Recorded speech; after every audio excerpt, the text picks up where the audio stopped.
নমস্কার বন্ধুরা, শান্তনা সরকার বাঙালি ঘরোয়া রান্নার চ্যানেলটিতে আপনাদের সুস্বাগতম।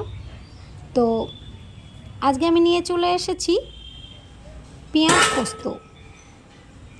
এর জন্য আমি মিডিয়াম সাইজের 3টে পেঁয়াজ কুচি কুচি করে কেটে নিয়েছি। আর মিক্সারের বাটির মধ্যে আমি নিয়ে নিচ্ছি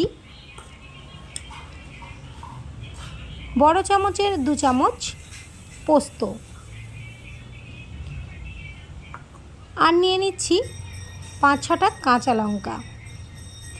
এদিকে আমি পেঁয়াজগুলোকে কুচি কুচি করে কেটে নিয়েছি, দেখতেই পাচ্ছেন।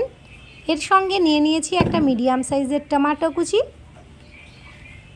এবার আমি গ্যাসে কড়াইটাকে বসিয়ে দিয়েছি। কড়াইটা গরম হয়ে গেলে আমি দিয়ে দিয়েছি 2 চামচ সরিষার তেল। তেলটা গরম হয়ে এলে আমি দিয়ে দিয়েছি একটা তেজপাতা, আর দিয়েছি একটা শুকনো লঙ্কা। শুকনো লঙ্কা দিলে ফ্লেভারটা খুব সুন্দর আসে।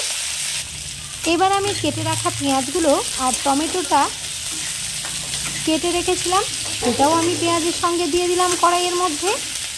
এবার আমি খুব ভালো করে নাড়াচাড়া করে এর মধ্যে দিয়ে দেব 1 চামচ লবণ। লবণটা দিলে পেঁয়াজটা একটু নরম হবে। আর দিয়ে দিচ্ছি 1/2 চামচ কাশ্মীরি লঙ্কার গুঁড়ো আর 1/2 চামচ হলুদ। এইবার আমি খুব ভালো করে নাড়াচাড়া করে নিচ্ছি। এদিকে আমি পোস্তর মধ্যে দিয়ে দিচ্ছি কিছুটা জল, আর দিয়ে দিলাম লঙ্কা। সব শুদ্ধ আমি খুব ভালোভাবে পেস্ট করে নিলাম, এবং পেস্ট করে নেওয়ার পর একটা বাটিতে পেস্টটা ঢেলে নিয়েছি। দেখতেই পাচ্ছেন কতটা ঘনত্ব হয়েছে। এইবার আমি পেঁয়াজটা দেখুন ভাজা ভাজা হয়ে গেছে, এর মধ্যে দিয়ে দিচ্ছি পোস্ত বাটাটা। এই পোস্ত বাটাটা দিয়ে আমি খুব ভালো করে নাড়াচাড়া করব, এবং গ্যাসের ফ্লেমটা একদম আস্তে করে দেব যাতে ধরে না লাগে। নাড়াচাড়া করতে করতে আমি অপেক্ষা করব এটা কতক্ষণে শুকিয়ে যায়।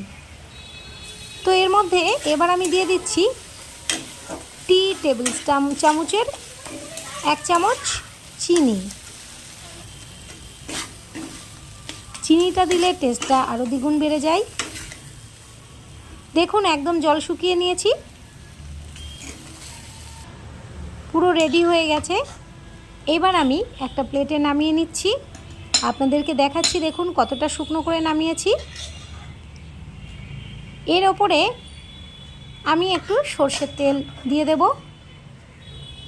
সর্ষের তেলটা আমি এখন দিচ্ছি না, ঠিক ভাতের সাথে মেখে, গরম ভাতের সাথে মেখে খাওয়ার আগে দিলেই হবে। গরম গরম ভাতের সঙ্গে এই পেঁয়াজ পোস্ত বাটাটা ভীষণ ভালো লাগে খেতে।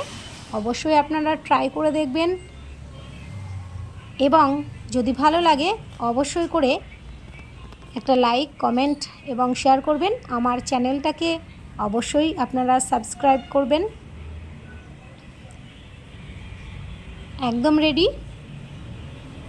সবাই ভালো থাকবেন।